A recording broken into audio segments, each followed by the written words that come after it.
Alors, Monsieur Diagana, quand nous... Ça fait énormément de bruit, le papier. Bon, c'est pas grave. Ça y est, je le sais. Monsieur Diagana, lorsque nous avons fini de parler la dernière fois, Oui. vous étiez encore en prison Mhm. et vous nous parliez du procès qui avait été commencé contre quelqu'un qui vous aidait dans la prison, en fait. Mhm. Est-ce que vous pouvez reprendre à partir de là comment ça s'est passé la fin de votre séjour en prison et votre libération? Bon, Juste rappelez-nous les dates, où est-ce qu'on est, dans quelle période? donc la période où on avait fini, c'était justement en 91, avant qu'on ne sorte de la prison de Jreida. On a été acheminé d'abord à Mbeika, hein, Mbeika, vers le 6-7 mars, dans des camions bâchés, de manière inhumaine. Une fois qu'on a été acheminé là-bas, bon, on pensait que la situation allait se détendre un peu, mais on a été encore accueillis avec beaucoup d'animosité de la part d'un lieutenant de garnison à Mbeika. Bon, on est resté à Mbeika jusqu'au 16 avril 91, où on a été libéré. On a été libéré, et à l'arrivée du chef d'état-major adjoint, au nom du colonel Sidia, Mohamed Yahya avec son équipe, ils sont venus en nous disant que bon voilà, nous sommes libres. C'était juste à la veille de la fête. Ils ont profité de l'occasion pour dire que nous avons été amnistiés et que nous sommes désormais libres. C'est de quelle date? C'était ils sont venus bien avant le 16 avril. Ils sont venus donc pratiquement une semaine avant. Une semaine avant. Donc ça veut dire vers le 10 avril par là. 10 avril là.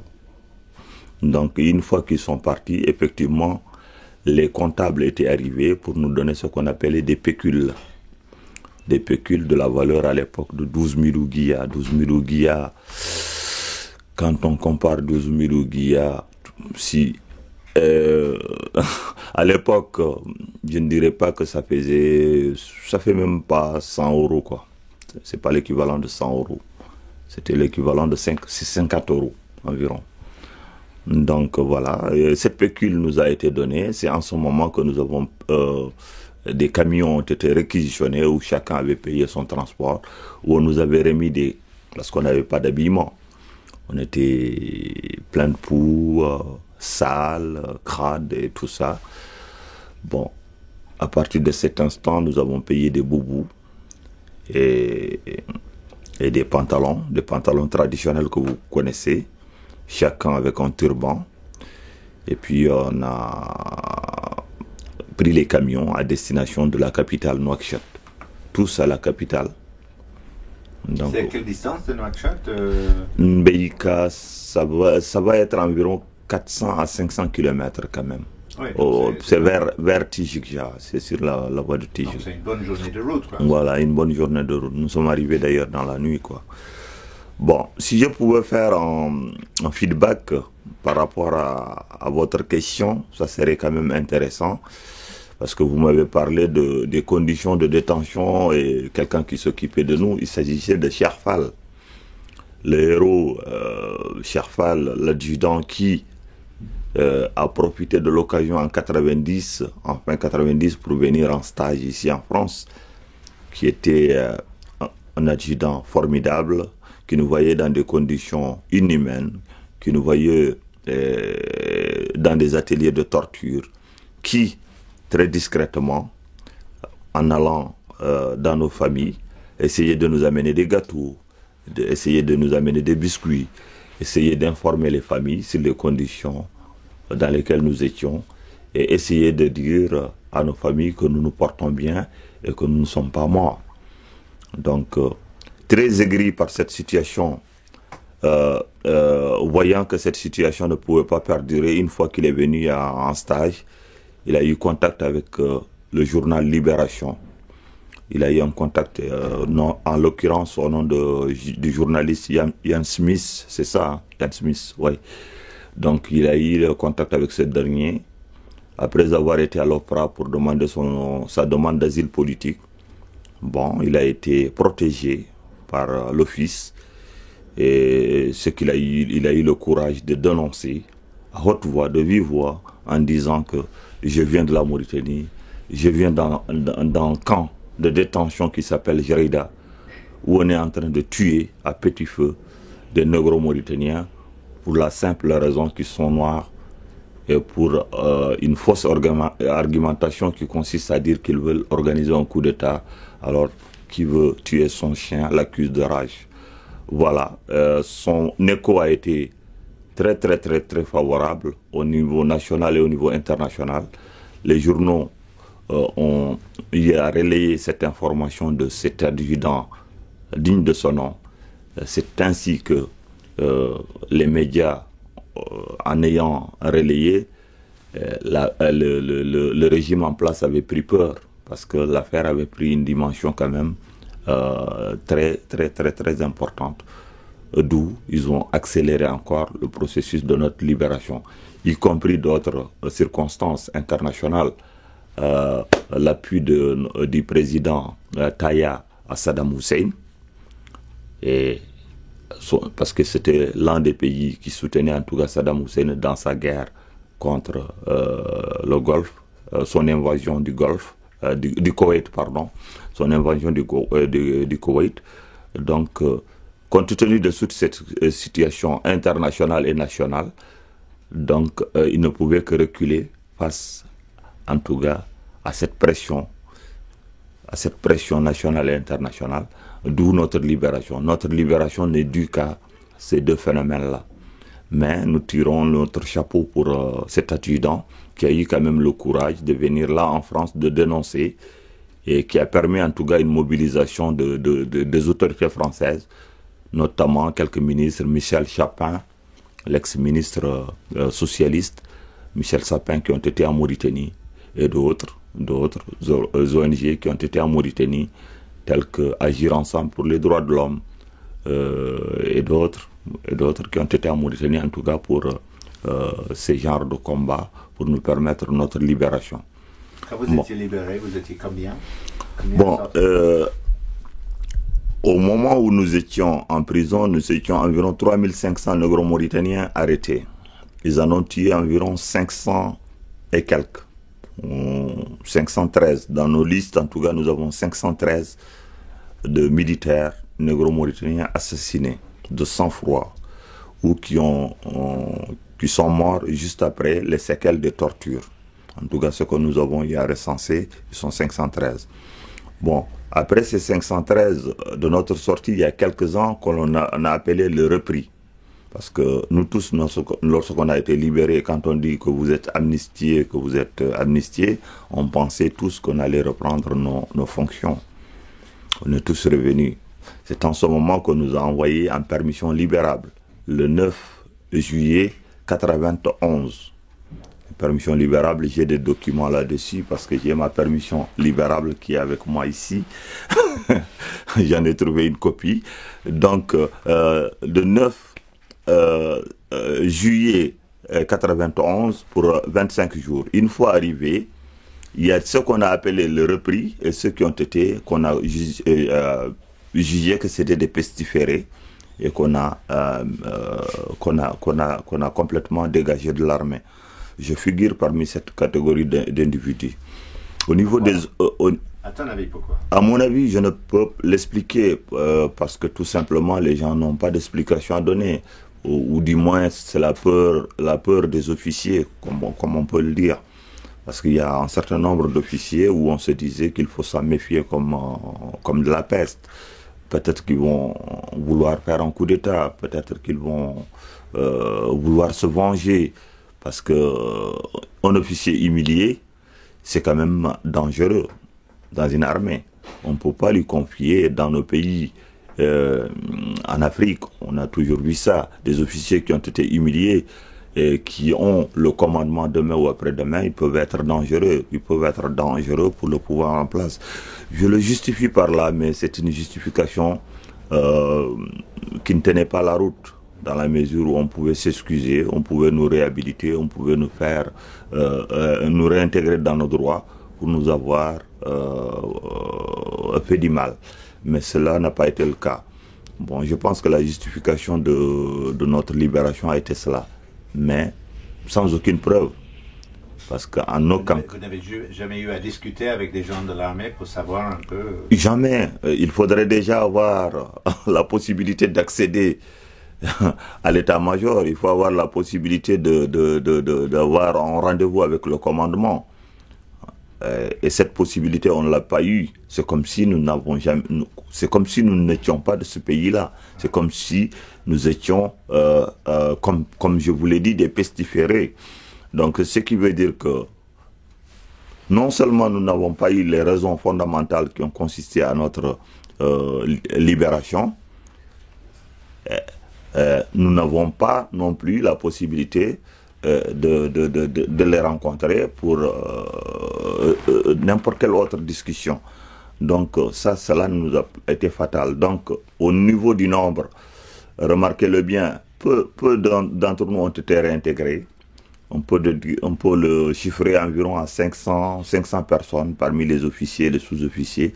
Tout le reste ont été libérés dans toutes les régions. C'est pourquoi la comptabilité a été difficile, parce que dans toutes les régions, la première région, c'est Nouadhibou. À Nouakchott, c'est pareil. La deuxième région, à Zouérate, c'est pareil. À la troisième région, à Attar, c'est pareil. À la cinquième région, à Néma, c'est pareil. Et les centres d'instruction, c'est pareil.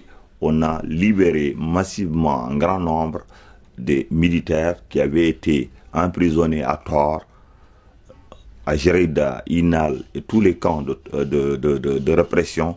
On les a libérés à Tor pour s'en débarrasser, tout simplement. Donc, tout le peu qui ont été repris ont été encore repris, mais on a placé en tout cas dans des postes de second rôle, c'est-à-dire que réellement, ils n'ont pas le commandement. Imaginons un capitaine, un lieutenant qui n'a pas de commandement, c'est vraiment, ce n'est pas un militaire. Parce que le militaire, c'est quoi? Un militaire, un officier, c'est quoi? C'est le commandement. Si vous n'avez pas le commandement, c'est que vous n'êtes plus un militaire. Donc, ces gens qui ont été repris ont été tout justement placés dans des postes de second rôle, où ils n'ont aucun commandement, où ils n'ont aucune initiative, où ils sont pratiquement sous-employés. Donc, vous avez dit, juste pour résumer, à peu près 2000 personnes ont été libérées sans être réintégrées à l'armée. Ça c'est clair, au minimum. Et de votre camp, au moment où vous étiez libérés, vous étiez quoi, une cinquantaine, une centaine? Au moment où on était libérés, je pourrais même vous citer quelques noms, parce que vous voyez une pétition, la première pétition que j'ai eu à envoyer à l'ambassade, que j'ai eu des signataires au verso, ne serait-ce que cette lettre, ce courrier-là, que vous voyez, j'ai 17 officiers qui ont signé cette lettre qu'on a envoyée à l'échelon international. Je vous dis les destinataires, leur excellence, monsieur l'ambassadeur d'Allemagne, ambassadeur des USA, ambassadeur d'Espagne, ambassadeur de France, les délégués du FED, délégués du PNUD, directeur de la Banque mondiale, les correspondants de RFI, correspondants de l'AFP, correspondants d'Amnesty International. Ces 17 sont le capitaine Siousman Harouna, le lieutenant Kannango Bokar, le lieutenant Alassane Mamadou Bari, le lieutenant Habib Oumarba, le lieutenant Baldemba Saïdou, le lieutenant Nyang Issa, le lieutenant Amadou Hamadi Gadjo. Est-ce que tu vois? Ces officiers, tous, c'est des officiers. Donc, il y a le lieutenant Mamadou Amadou, lieutenant Diaousman Samba, lieutenant Abdoulaziz Soumaré, lieutenant Diagana Mamadou Youssouf, lieutenant Si Mamadou Saïdou, lieutenant Dia Chartijan, lieutenant Mamadou Mansour Khan, lieutenant Baba Karba, lieutenant Abou Bokar et l'enseigne de première classe Amadou Racine Khan. Donc, dès notre sortie de prison, malgré d'énormes problèmes que les uns et les autres avaient, et que les uns et les autres avaient, quelques-uns sont partis à l'intérieur, nous qui étions déjà à la capitale, nous avons estimé estimé déjà de faire des courriers pour dénoncer cette situation. Donc déjà, il y a 17 signataires de ce premier courrier qu'on a eu à envoyer à des ambassades pour attirer leur attention sur ce que nous vivons, sur ce que nous avons vécu dans ces prisons, et sur les intentions diaboliques du régime de pouvoir asseoir sa purification ethnique. Voilà.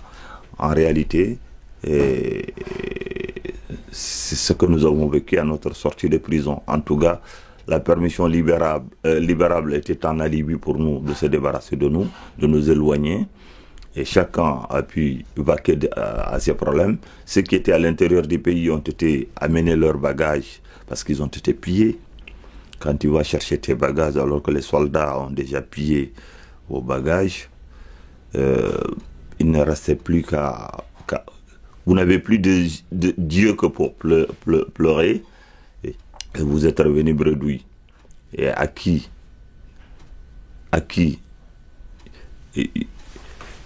se retourner pour dire ce qui se passe quand dans un pays où l'injustice est maître de jeu. Donc voilà nos conditions de détention, et lorsque nous sommes sortis, les problèmes que nous avons rencontrés, et avant de décider sur l'exil ou les méthodes de lutte que nous menons actuellement à l'étranger. Juste dis-moi, quand vous êtes sorti de prison, dans le camion, vous étiez combien? Dans le camion, il y avait plusieurs camions. On était environ 200, parce qu'on était environ 400 et quelques à Jreida. À Jreida, ils nous ont divisé en plusieurs catégories. Vous savez, la phase de l'enquête est devenue... il y avait eu une phase de l'enquête qui avait divisé le monde en deux groupes. Le groupe qui devrait être jugé, qui est resté à Jreida, environ une centaine, et les 300 et quelques qui devraient aller à Mbeka, jusqu'à ce que le jugement soit fini, jusqu'à ce qu'on décide de leur sort. Est-ce que vous voyez? Donc les gens qu'on avait jugés nécessaires de traîner devant le tribunal militaire, on les a laissés sur place à Jreida. Donc on était 300 et quelques à aller à Jreida. Déjà pendant à Mbeka, là où je vous disais, vers Tijigja, au centre du pays. Donc déjà pendant le déplacement, on a eu un mort dans les conditions de détention, dans les conditions Gélenon, normalement c'est à Nyang, Gélenon, un Si Hamadi, je crois. Voilà, Si Hamadi, un sous-officier qui est mort pendant le transport, les conditions draconiennes dans lesquelles le transport s'effectuait, parce qu'on n'avait pas droit de descendre, ni pour les besoins, parce que c'est des camions bâchés, où les gens sont menottés, où chacun criait, où tu es contraint de faire tes besoins naturels dans le camion. Donc on était un peu plus de 300, ça c'est sûr. Voilà. Et arrivé à Nouakchott, donc vous êtes allé voir votre famille, vous avez trouvé des... Oui, arrivé à Nouakchott, une fois qu'on nous a quitté, on a quitté Mbeka, notre libération après l'amnistie, soi-disant l'amnistie. Bon, vous savez, avec l'inquiétude grandissante qui existait dans les familles, on a trouvé nos mamans qui étaient là-bas à Nouakchott, qui nous attendaient, parce qu'ils ont quitté quand même nos villes et nos villages pour venir s'enquérir de nos nouvelles. Maman était déjà à Nouakchott chez mon grand frère qui est vétérinaire. Il est décédé l'année dernière, sans que je n'ai eu d'ailleurs l'opportunité de le voir, vu mon exil. C'est d'ailleurs la raison fondamentale de mon départ en catastrophe l'année dernière pour tous ces problèmes sociaux. Un frère que tu n'as pas vu pendant 14 ans, qui a fait tout pour toi, qui t'a amené à l'école, qui a été... Donc, dès le départ de Taya, l'année dernière, j'ai été aussi bien mon père de 100 ans que celui-là. Donc, on a trouvé, ça c'est une parenthèse qui n'a peut-être pas, qui n'a rien à voir avec votre dossier, mais au sujet de ma maman, je l'ai trouvé à Nouakchott. Comme bon nombre de mes camarades, leurs parents étaient déjà à Nouakchott pour s'enquérir des nouvelles de leurs enfants. Donc, une fois qu'on est sorti, on est venu. ma maman était devenue amorphe en ayant appris qu'on était sorti. Pourtant, elle marchait correctement. Lorsque l'un de mes cousins est venu pour dire que ton fils est là, il est sorti de la prison, elle ne pouvait plus marcher. Pour venir à la grande porte, il a fallu qu'elle la rampe pour venir nous accueillir, tellement qu'elle ne pouvait pas s'imaginer ce qui nous est arrivé. Donc, bon nombre de mes camarades, c'était pareil. Leurs parents étaient tous venus à Nouakchott. Une fois qu'on est venu à Nouakchott, on les a rencontrés. Bon, on ne peut pas raconter ce qui nous est arrivé. On ne pouvait pas montrer nos plaies, qui étaient encore béantes. On ne pouvait pas leur dire qu'on nous écrasait les mégots sur le dos, qu'on nous faisait cela, qu'on nous faisait ceci, etc. Un peu de pudeur dans tout cela. Donc, la première des opérations pour nous était de voir, on nous dit qu'on nous a amnistiés en tant que militaires, c'est de voir ce qu'on peut faire. Aller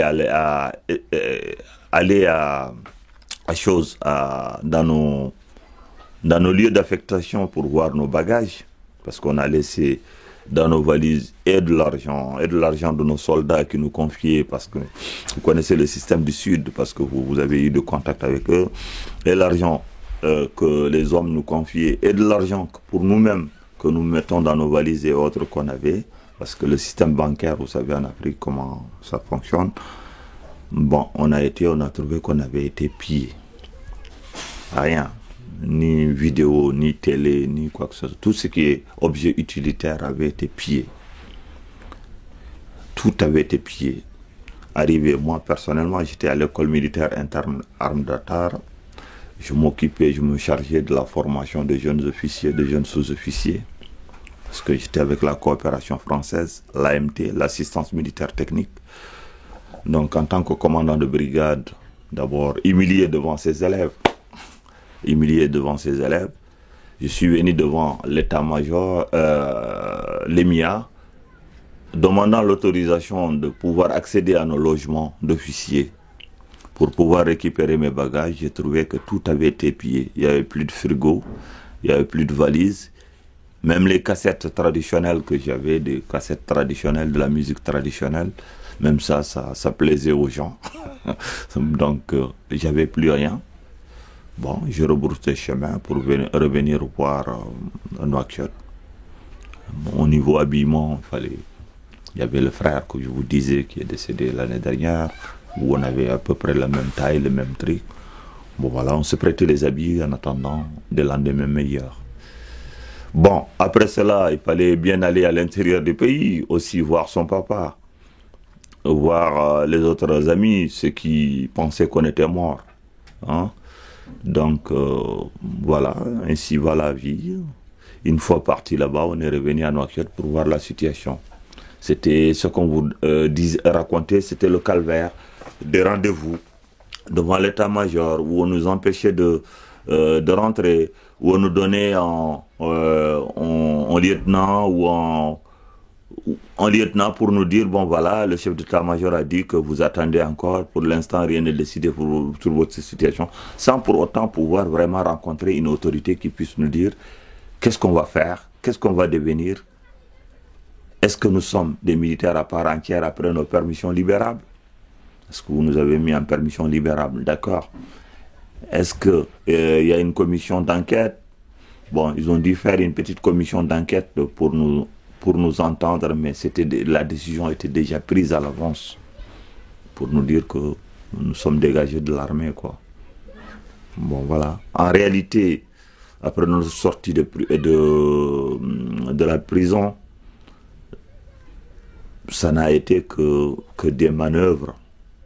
Mais la décision était déjà scellée, quoi. Quand est-ce que vous avez eu la notification officielle, une lettre? Il n'y a pas eu de notification officielle. Jusqu'à l'instant où on se parle, on ne sait pas de quoi on nous reproche. Il n'y a pas eu de notification, à part le décret de libération que j'ai aussi signé de la main du colonel Taya. Nos décrets de libération sont là. On l'a reçu.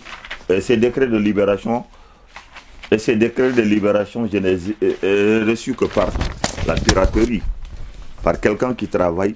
Vous voyez, colonel Maouya Oulsid Ahmed Taya, Hein?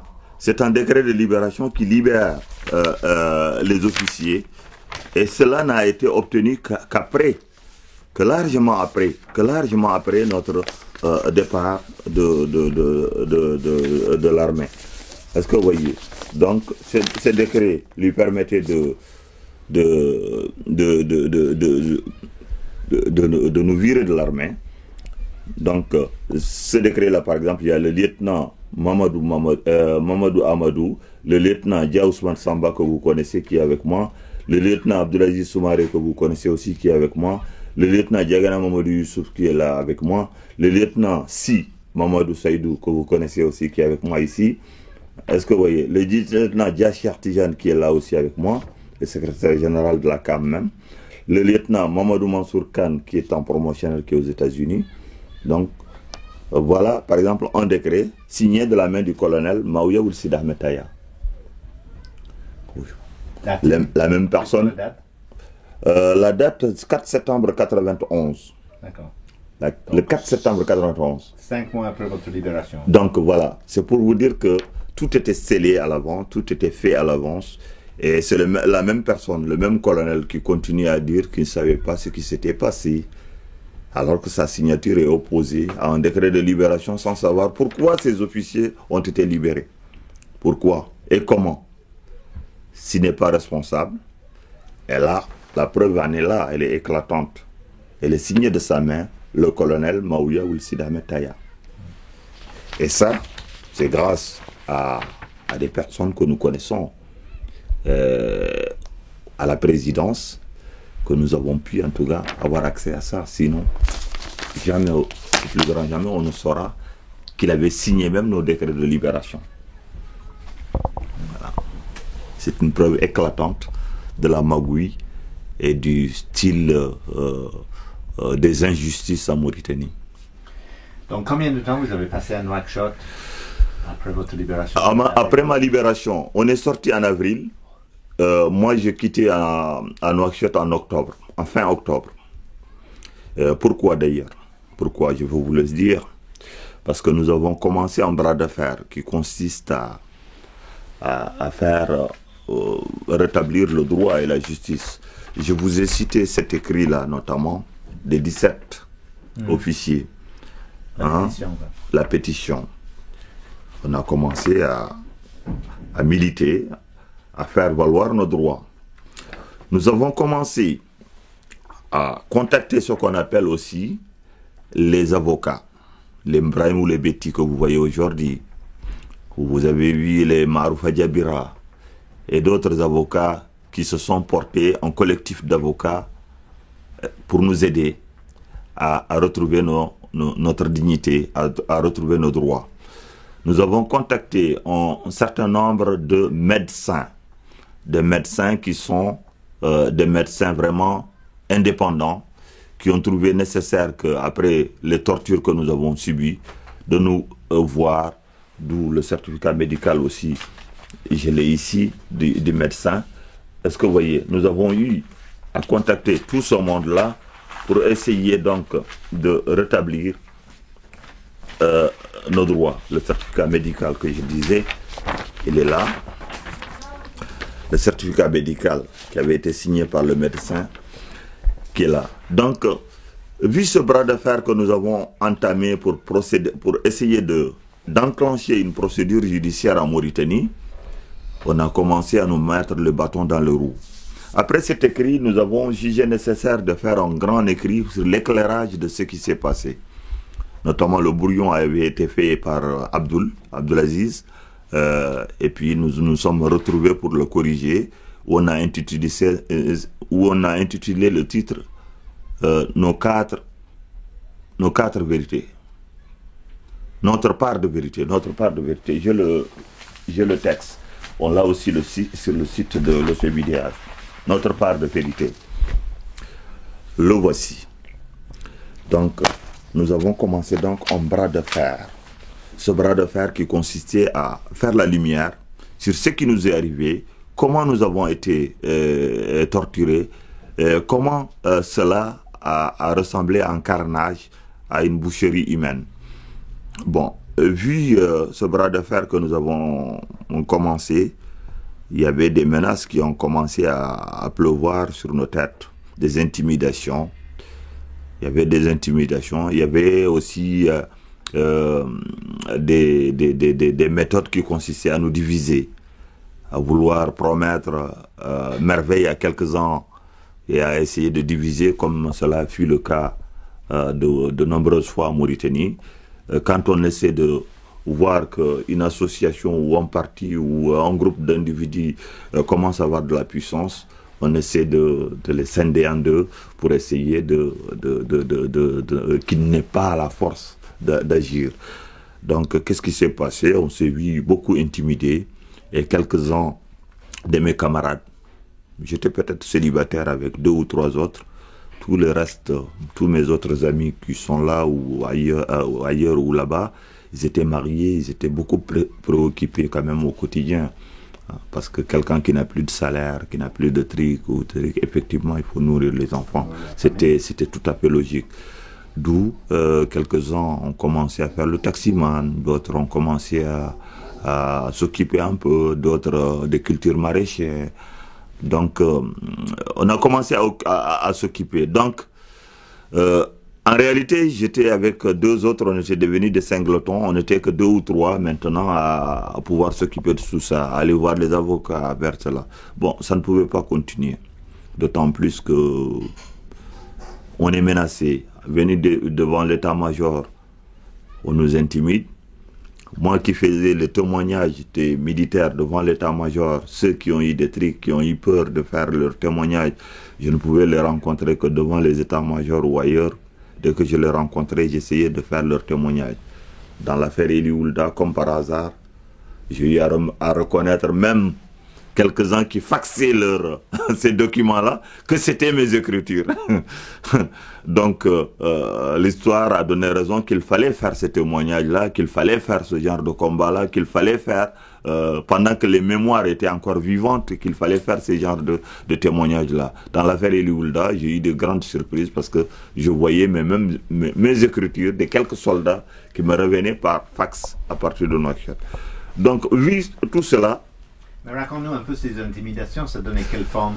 Quelle forme? C'est tout simplement en nous disant, bon voilà, qu'il faut arrêter, que Qui vous disait ça? C'est les capitaines, les petits capitaines qu'on rencontrait devant l'état-major, parce que les grands chefs, on les a rencontrés jamais. Oui, vous nous avez dit. Oui. Les grands chefs, on les rencontrait jamais. Bon, ils nous ont peut-être une fois envoyé voir le commandant Shein, qui était de la médecine, un ami de Taya d'ailleurs, pour essayer c'est les mêmes propos, comme quoi que vous allez vous calmer, tout va se régler, bon voilà, les attroupements, il faut les laisser devant l'état-major, bon, les attroupements, les va-et-vient, il faut les arrêter, dès qu'on aura besoin de vous, on vous appellera. Une manière de nous empêcher d'être à 2, à 3, devant l'état-major. Donc c'était des intimidations sérieuses que nous recevons par-ci par-là, et de 2, les gens qui travaillent là-bas, nos camarades qui sont été un peu repris, nous rapporter les échos, est-ce que vous voyez, de se méfier, parce que tout simplement ils risquent de durcir leur temps, leur manière de faire à notre regard. Bon, nous qui étions célibataires, qui s'étaient engagés à ce genre de démarches et trucs, on voyait que bon voilà, ça risque d'être biaisé. On a beaucoup de nos camarades, effectivement, il faut qu'ils nourrissent leur famille. Ils étaient contraints de vivre le quotidien, les enfants, le ceci, le cela, même faire le taximan, c'était bon pour vivre. Donc nous avons décidé d'aller continuer ailleurs notre combat. En tout cas, moi personnellement, j'ai quitté Nouakchott le 24 octobre. Et juste dis-moi une chose. Vous étiez devant l'état-major parce que c'était le seul endroit où vous pouvez rencontrer les gens? C'est le seul endroit où on a fait des réunions. On a fait des réunions ailleurs. Mais même ça, c'est échos. Par exemple, c'est Dia Chartijan. La première réunion qu'on a eu à tenir, c'est ce lieutenant-là, Dia Chartijan, où tous les officiers, on s'était rencontrés pour ces écrits, pour essayer de voir quelle stratégie donner à notre combat. Pour la simple raison, on ne peut pas nous mettre dehors, dire que vous êtes sans droit, sans qu'on ne puisse en tout cas se regrouper. Est-ce que vous voyez? Sinon, les autres anciens militaires, sous-officiers autres, là où on avait le lieu de les rencontrer, c'est à l'état-major parce qu'ils viennent tous pour leurs droits. Il y en a qui n'ont même plus de pièces d'identité, il y en a même qui n'ont plus qui ne circulaient qu'avec leur carte militaire. Quand vous leur dites allez-y, allez-y, vous êtes libérés, il faudrait bien qu'il arrive à venir à chercher au moins un acte de naissance pour pouvoir faire son état civil, etc. Donc, incontestablement, c'était un lieu où on pouvait tous se voir. Parce que, par A ou Z, il y a un acte administratif où ces militaires-là avaient besoin, en tout cas, de remplir ou de corriger avant d'aller. Donc, compte tenu de cette situation, il fallait soit continuer le combat, le bras de fer, mais en étant dans les conditions où on était, les conditions de faible, où les gens cherchent beaucoup plus à manger qu'à s'affronter, qu'à affronter une armée. Il fallait choisir la stratégie de combat. Donc, moi j'ai quitté, Soumaré avait quitté, Dia Ousmane largement après. Bon, si, bon nombre de gens, Mansour aux États-Unis, Gayo aux États-Unis, plein d'autres ont quitté. Bon, une fois qu'on s'est retrouvé là, en tout cas, moi, en tant que Diagana, lorsque je suis arrivé, j'ai tenté de savoir qu'est-ce qui était sur le terrain du combat, qu'est-ce qui travaillait, qu'est-ce qui ne travaillait pas. Ici en France. Ah, d'accord. Je suis arrivé le 24 octobre 91. Vous êtes passé par Dakar ou vous avez... Non. C'est pourquoi quand vous voyez que je suis arrivé avec mes documents... Maintenant, vous allez vendre Jacqueline nerveuse avec les papiers. C'est pas ça, c'est le micro, il n'est pas dedans. C'est pourquoi quand j'ai pris les documents, c'était tout à fait les preuves à l'appui. J'étais venu à... Ah non, c'est pas ce passeport-là. C'est pas... Bon, c'est non, mais c'est pas grave. Donc... Le passeport que j'ai amené, c'est un passeport d'étudiant, en réalité. D'étudiant. Mais la magouille consistait à se faire au niveau de l'état-major, au niveau de l'aéroport, de se faire couvrir par des policiers pour le départ. Bon, l'acquisition de visa, comme j'étais avec des Français à l'école militaire Interam, qui avaient quand même l'estime, qui connaissaient aussi le problème que nous avons vécu. Hein, ces commandants, ces colonels français qui travaillaient avec nous, l'AMT, l'assistance militaire technique, étaient au courant de la... Ils étaient au courant de tout. Donc, le commandant Opler,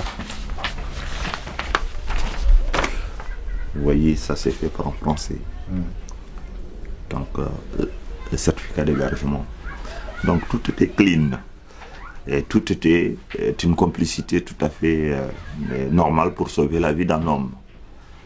Donc, grâce à tout cela, et que lui, il a fait un mot à l'ambassade de France au sujet de cela. Donc, ça ne coûtait pas grand-chose pour quitter Nouakchott, dans la mesure où, à l'aéroport, 2 ou 3 policiers s'occupent de l'administration en tant qu'ancien officier. J'ai mes réseaux, j'ai quand même quelques officiers que j'ai formés, quelques sous-officiers que j'ai formés, des connaissances. Ça ne causait pas de problème. J'ai quitté à l'aéroport de Nouakchott même, sans aucun contrôle. Toutes les formalités ont été faites par des policiers et tout. Donc, à l'époque des faits, effectivement, c'était risqué. C'était risqué. On aurait pu dire, ah, il y a tel qui partait, où est-ce qu'il va, pourquoi il va, etc. Donc, les autres ont fait pareil. D'autres ont suivi. Pareil, ils ont tous quitté. Bon, où on s'est retrouvé là. Une fois qu'on s'est retrouvé là, si vous voulez que je rentre dans ce sujet-là, j'enclenche. C'était juste dis-moi la date. J'ai dû 24 octobre 80. J'ai quitté le 23 à minuit, donc je suis arrivé en France le 20 à 6 h du matin, le 24 octobre 91. Voilà. Maintenant, une fois arrivé, comme je vous l'ai dit, c'est bien le militantisme qui m'a amené en priorité. Ce n'était pas pour devenir commerçant. Sinon, avec mes qualités de soninquier que je suis, je sais comment chercher de l'argent. C'est bien le militantisme qui m'a amené. Donc, une fois arrivé sur le terrain, il fallait prendre contact avec l'ensemble des militants qui sont sur place. Le seul que j'ai trouvé sur le terrain qui était maître du terrain étaient les gens du Flamme, il faut dire la vérité. C'était les Flammes, la force de libération africaine de Mauritanie. C'est les Flammes qui étaient les maîtres de ces lieux-là. Bon, j'ai eu des contacts avec bon nombre d'entre eux. J'ai eu des contacts. J'ai travaillé en souterrain avec bon nombre d'entre eux parce que tout simplement c'est une lutte qui est légitime pour la simple raison que nous partageons beaucoup de convictions, mais pas peut-être la méthode, mais beaucoup de convictions, nous les partageons. L'oppression, l'esclavage et toutes les questions visant à rendre la dignité de l'homme noir, effectivement, nous les partageons. Bon, nous avons eu à travailler en collaboration à destination des déportés, que ce soit les cartes postales, que ce soit les t-shirts, que ce soit n'importe où, à travers une commission. J'ai fait ce que je devrais faire au grand maximum pour qu'on puisse en tout cas améliorer les conditions de notre lutte et de notre existence même et de faire connaître en tout cas notre vécu. D'où des témoignages à Africa Watch, dans toutes les réunions, à Amnesty International, dont j'ai les documents, à d'autres ONG, en tout cas pour faire connaître la situation que nous avons vécue en Mauritanie. Les conférences, les réunions avec ONG, avec des partenaires, avec tous ceux qui veulent connaître la situation de la Mauritanie. C'est vrai que nous avons fait avancer la cause par la médiatisation, par les contacts, par les réunions, par les conférences, par les écrits. On a fait évoluer la chose. Donc, j'ai eu à prendre ma carte dans ce parti-là pendant 1 an. Bon, je ne veux pas vous citer les dissensions parce que la méthode, comme je l'ai dit, je ne suis pas partisan de la méthode, bien que nous partageons beaucoup de choses. D'où, le 25 novembre 1995, j'ai eu l'idée, tout simplement, avec deux ou trois militaires, Tcherno Diako, Fall Demba, et puis Diallo Mohamed Samba, de créer ce qu'on appelle la VOM. Le nom, j'ai juste imaginé, j'ai encore les brouillons. J'ai encore les brouillons. Je dois encore avoir le brouillon de ce que j'ai fait pour la VOM. J'ai 95, vous avez commencé la VOM. Oui, c'est 95. La VOM a été créée le 25 novembre 95. Bon, moi j'ai estimé que... Vous pouvez nous dire ce que ça veut dire, la VOM? Oui, je suis en train de vous l'expliquer. J'ai estimé qu'il fallait faire quelque chose en direction des veuves et des orphelins que nous avons laissés sur place. Donc je l'ai intitulé « Aide et veuves aux orphelins des militaires mauritaniens ». D'ailleurs, j'avais pas mis le mauritanien, mais c'est un ami, celui qui avait l'ordinateur, qui a jugé qu'il faut au moins spécifier. J'avais mis un seul M avant. Est-ce que vous voyez? Nili Sow, lorsqu'il le faisait avec les amis, notamment lorsque j'ai donné les copies à Mohamedou Si, et qu'il est parti chez ce cousin-là pour retirer, il a estimé effectivement qu'il fallait apporter cette correction, que ce soit des militaires mauritaniens. Donc on a mis le deuxième M qui consistait à dire aide aux veuves, aux orphelins des militaires mauritaniens. Nous avons rajouté donc un deuxième M qui est devenu la VOM, qui est aujourd'hui ce qu'elle veut. Je suis heureux qu'elle a prospéré et que ça avait continué à travailler. Donc on a continué à travailler. Je n'ai pas cherché à diriger quoi que ce soit. À chaque fois qu'on me demandait d'être président ou membre du bureau, j'avais toujours refusé en disant que je préfère être un berger allemand devant la porte pour que la machine puisse marcher. Et à travers les contacts, à travers tout ce qu'on a comme réseau, essayer de travailler. Je préfère être un militant, tout simplement pour propulser, donner des idées, que d'être dans un bureau. Bon, juste une question, Mamadou. Donc vous avez passé 1 an aux Flammes. 94 à 95, j'ai pris effectivement une carte flamme, mais vraiment pas dans une section où on aidait tout simplement les déportés. D'accord. Et vous avez fait du travail de popularisation, sensibilisation? Sensibilisation, c'est surtout autour des déportés, surtout sur la question des déportés. Parce que je n'étais pas dans le parti ni dans le truc, j'étais dans une cellule qui a estimé qu'il fallait vraiment faire quelque chose pour ces déportés mauritaniens, d'où cette commission de création de cartes postales, de création de ceci, et d'où le revenu en tout cas permettait en tout cas à envoyer. À l'époque des faits, c'est Mamadou Bokar d'ailleurs qui était là-bas en 94, il est encore là, il peut en témoigner, où il fallait au moins, même en fin d'année, quand on recevait à vendre ces cartes postales, de permettre à ces gens-là d'avoir le minimum vital parce qu'ils vivaient dans des conditions inhumaines que de rester là, en tout cas sans militer. Donc, comme je l'ai dit, ensuite est venue la création de la VOM. Le premier mandat, on l'a effectué. Après le deuxième mandat, les gens ont exigé que je sois dans le bureau pour donner un nouveau souffle. Donc, et quel est le travail que vous avez fait à l'avant? Vous étiez déjà dans l'idée de monter des projets? Je vais vous dire, aide aux veuves, aux orphelins des militaires mauritaniens, c'était large pour nous. D'abord, il y avait les conditions matérielles. Parce qu'il y avait beaucoup de gens sociales. Oui, aide aux veuves, aux orphelins des militaires mauritaniens. On s'adresse surtout à nos camarades qui étaient avec nous, qui sont morts, qui ont laissé des enfants, qui ont laissé des veuves. Ça fait mal au cœur. Ça fait mal, c'est une honte pour nous. Quand on regarde droit dans les yeux les femmes des gens qui étaient avec nous en prison, qui sont morts et que nous sommes restés là, en train de prendre nos jus, nos oranges, nos yaourts tranquilles, sans penser à faire quelque chose, c'était honteux pour moi. Si j'ai pensé à vouloir créer une association des gens, c'est pour que d'abord qu'on essaie d'améliorer leurs conditions matérielles. Un, ça c'est un. Deux, continuer le combat des injustices, parce qu'il faut rétablir la justice. Il faut à travers les plaintes, à travers beaucoup de choses. Est-ce que vous voyez? Donc, rétablir la justice. Il était même dans notre idée de créer ce qu'on appelle un orphelinat pour il était même dans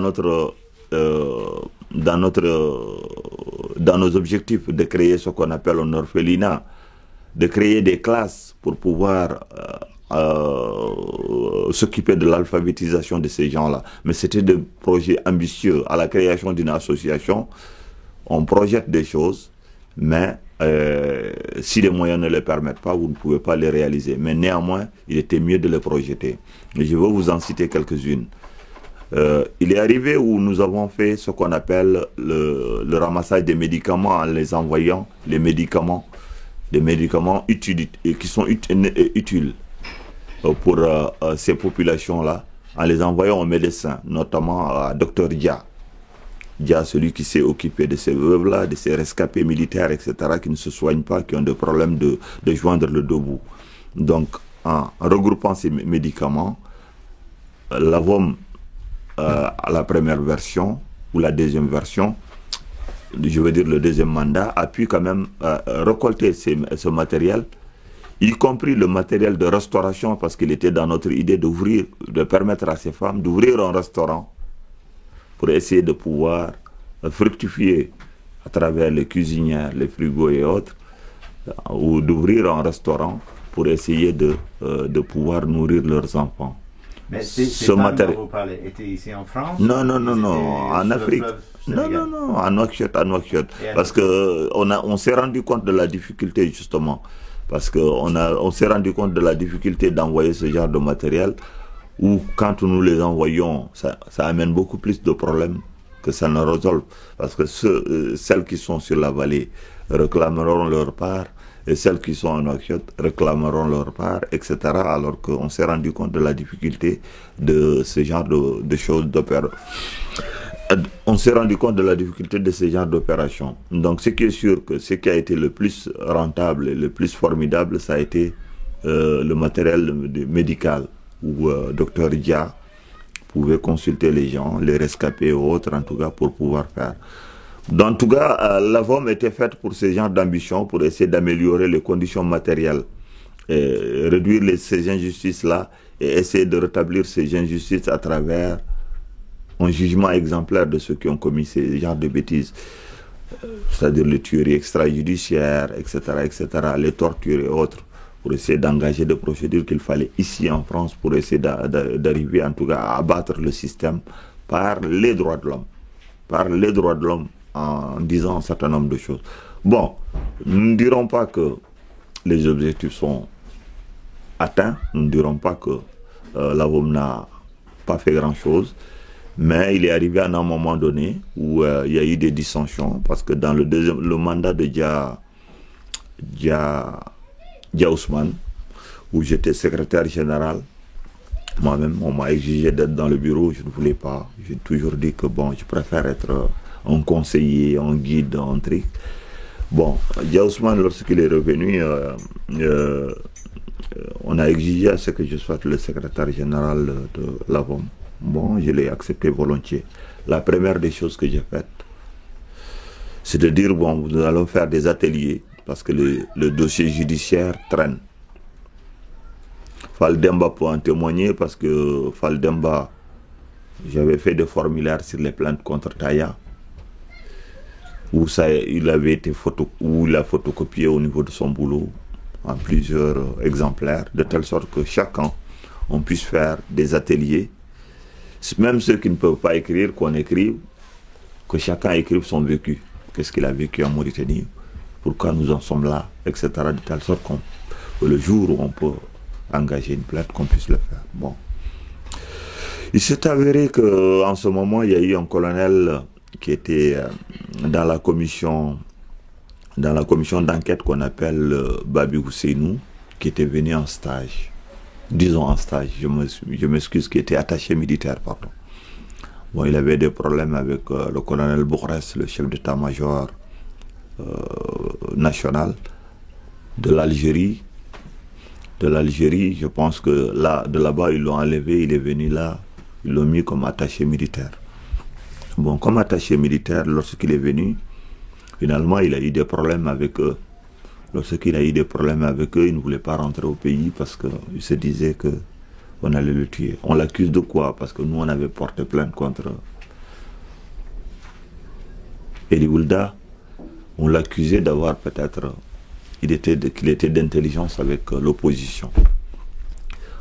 Bon, qu'il était accusé, comme quoi qu'il était en intelligence avec l'opposition. Donc, les gens ont voulu le ramener en Mauritanie, mais il n'a pas voulu, parce qu'il a compris le jeu. Qu'en revenant en Mauritanie, c'est peut-être sa peau qu'on voulait. Bon, ce dernier a eu à contacter bon nombre de nos amis, en leur disant, bon voilà, moi je ne veux pas rentrer, je veux demander peut-être l'asile politique, etc. Bon, personnellement, il ne m'a pas contacté, mais en apprenant l'affaire, effectivement, au niveau de la FDIH, comme c'est un élément clé, qui connaissait la commission d'enquête, qui était dans les rouages de l'État, qui savait ce qui nous est arrivé, c'était un élément qu'il fallait effectivement contacter pour faire avancer la cause. Il était peut-être dans les rouages, mais personne ne l'a vu torturer. Il n'a jamais torturé. C'est comme moi, lorsque j'étais lieutenant, qu'on m'a envoyé en mission. Cela ne veut pas dire que j'ai tué quelqu'un, que j'ai truqué quelqu'un. J'étais lieutenant, j'étais officier de l'armée. Si on m'a envoyé en mission, on m'a envoyé en mission. Bon, lui, c'était pareil. Bon, mais quelques-uns de nos collègues disaient, ah non, bon, il était dans les rouages, il a fait ceci, il a fait ceci, c'est seulement qu'il va pas là. Je vous dis, cite textuellement comment la VOM s'est scindée, quoi. Ouais. Comment ce VDH a été créé. Donc nous, on a dit non, c'est pas... Ils ont dit non, bon voilà, c'est quelqu'un qui était dans les rouages, il était dans la commission d'enquête, il a fait ceci, il a fait cela. Bon, en fait, il y a eu des polémiques stériles autour de cet individu. Bon, il s'est avéré que cet individu avait quand même des choses à donner. Il avait des choses à donner. Il était directeur de l'intendance, il était dans les commissions de commissions d'enquête.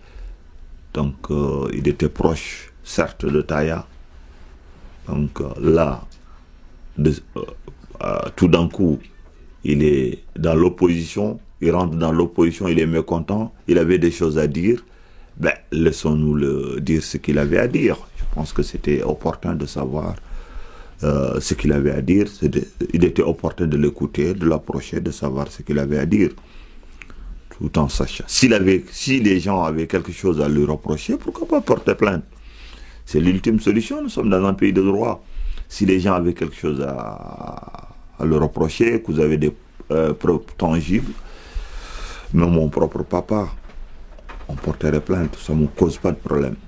Dans le cadre de mon militantisme, je ne marchande pas là-dessus, je ne tricherai pas là-dessus. Mais malheureusement, ce n'était pas le cas. C'était des insinuations, c'était des calomnies à l'endroit du gars, sans preuve. Bon, le gars demandait en tout cas de l'aide pour sa protection. Moi, je juge que tout être humain dans ces conditions-là est à protéger face au régime que nous combattons.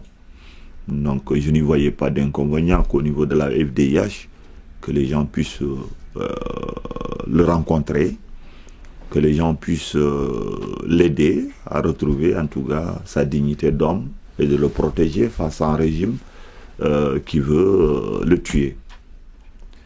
Donc voilà, une fois que Dia Ousmane en tant que président, effectivement, il a eu à le contacter, bon, certainement à le guider, à donner des conseils utiles, mais en contrepartie en disant, bon voilà, nous sommes dans des phases judiciaires, qu'est-ce que vous pouvez apporter? Donc ce n'est pas bon de dire maintenant ce que cet individu a apporté, ou ce qu'il n'a pas apporté, ce n'est pas bon, dans la mesure où Taya n'est pas encore jugé. Mais toujours est-il que c'était en tout cas intéressant d'avoir des genres de témoignages qui sont utiles pour la cause, qui sont extrêmement importants. Des témoignages extrêmement importants en tout cas pour faire avancer la lutte, parce qu'il y a des choses que nous ne savons pas jusqu'à preuve de contraire. Pourquoi ces tueries extrajudiciaires?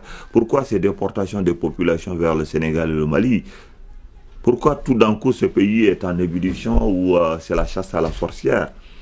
Il y avait quand même des interrogations. Il y avait des choses où on a besoin de savoir pourquoi tout cela. Pourquoi jusqu'au sein de l'armée, qu'on se débarrasse en tout cas de ses propres enfants? On avait des interrogations. Qu'on dise que c'est le racisme, il y avait plus fort que le racisme, il fallait le comprendre. Et lui, il avait des réponses à ces questions-là? Certainement.